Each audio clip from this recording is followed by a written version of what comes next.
बताओ ससुराल में रहती हो गोरी किस हाल में। अरे मेरी अजीब सी कहानी है यार, सुनाती हूँ। बोलो ना। हमको बताओ ससुराल में रहती हो गोरी किस हाल में। तेरा पिया कैसे लब करता है, कब कब बगिया में भरता है, अरे सोता है कि जगता है।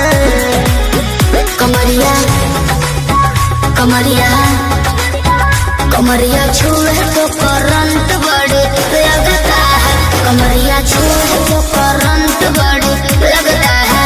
कमरिया छुए तो करंट बड़े लगता है। कमरिया छुए तो करंट बड़े लगता है।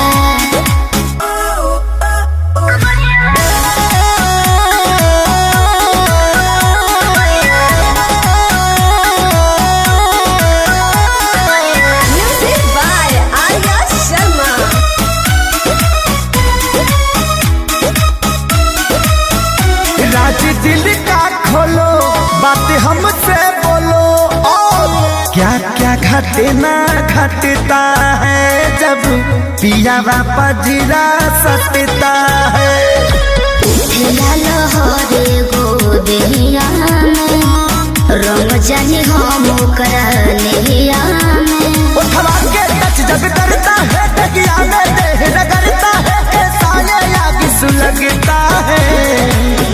कमरिया कमरिया कमरिया छुए तो करंट बड़े लगता है। कमरिया छुए तो करंट बड़े लगता है। कमरिया छुए तो करंट बड़े लगता है। कमरिया छुए तो करंट बड़े लगता है।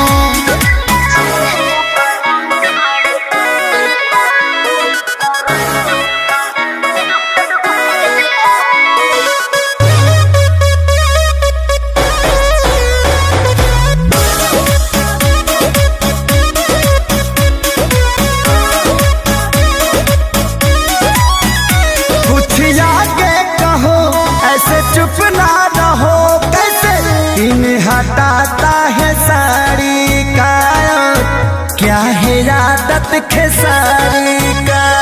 सुनाए विजय मीठी बतिया हो, बोली बोली मार लेला